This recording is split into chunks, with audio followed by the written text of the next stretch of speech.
আসসালামু আলাইকুম। এলএমসির নতুন ভার্সন, যেই ভার্সন সকল কোম্পানির মোবাইলে সাপোর্ট করবে এবং 2GB থেকে 4GB মোবাইলে অনায়াসে আইফোনের মতন ছবি তুলতে পারবে। তো এই এলএমসির নতুন ভার্সন ডাউনলোড করবেন কিভাবে? দেন এই ভার্সন ডাউনলোড করার জন্য আপনাদের মোবাইলের যে কোনো ব্রাউজার ওপেন করে চার্জ দিবেন উইংকাপ লেখার সাথে সাথে ওদের যে অফিসিয়াল সাইটটা আছে ওই অফিসিয়াল সাইটটা চলে আসবে। তো আমরা এটার উপরে ক্লিক দিয়ে দিব। ক্লিক দেওয়ার পর ওদের অফিসিয়াল সাইটটা ওপেন হয়ে যাবে। ওপেন হওয়ার পর আমরা একদম নিচে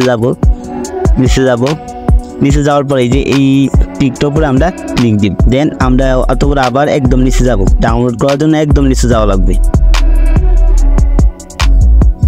তো এই যে এই অপশনের উপরে ক্লিক দিব। ক্লিক দেওয়ার পর এখান থেকে আমাদের জিমেল সিলেক্ট করতে বলবে। তো আপনারা আপনার জিমেল সিলেক্ট করে নেবেন, অথবা ওকে দিয়ে দিবেন। ওকে দেওয়ার পর এই যে এই জায়গায় XML ফাইলগুলো এন্ড যে নিউ যে এলএমসি ক্যামেরাটা আছে ওইটা চলে আসবে। তো আপনারা এই জায়গা থেকে XML ফাইলগুলো এন্ড নিউ ক্যামেরাটা ডাউনলোড করে নেবেন। তো আমি ডাউনলোড করে নিচ্ছি। তো ডাউনলোড অপশনে ক্লিক দিবেন, অথবা এই যে এই অপশনে ক্লিক দিবেন।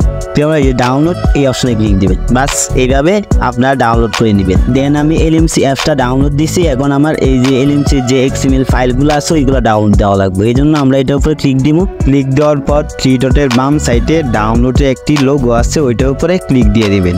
ক্লিক দেওয়ার পর XML ফাইলগুলা ডাউনলোড হওয়া শুরু করে দিবে।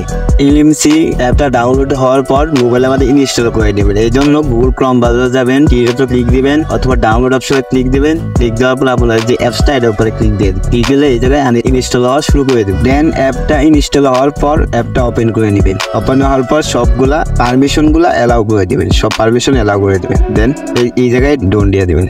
অতঃপর সেটিং এ ক্লিক দিবেন। ক্লিক দেওয়ার পর মোর সেটিং এর উপরে ক্লিক দিবেন। অতঃপর কাস্টম ফাইলে ক্লিক দিবেন। এই জায়গায় ইনপুট অপশনে ক্লিক দিবেন। অতঃপর এই অপশনটা টিক চিহ্ন দিয়ে দিবেন। টিক চিহ্ন দেওয়ার পর ওকে দিয়ে দিবেন। আপনার সব XML ফাইলগুলা ওই জায়গায় চলে যাবে। অতঃপর আবার ব্যাক দিয়ে দিবেন।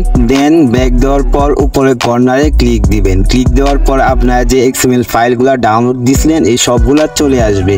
তো এই সব XML ফাইল এক একটা দিয়ে এক এক কালার ছবি তুলতে পারবেন। তো প্রিয় ভিউয়ার্স, এরকম আরো ইন্টারেস্টেড ভিডিও পাওয়ার জন্য আমাদের চ্যানেলটি সাবস্ক্রাইব করে রাখেন এবং আপনারা কি বিষয় নিয়ে ভিডিও চান তা কমেন্ট বক্সে কমেন্ট করে যান।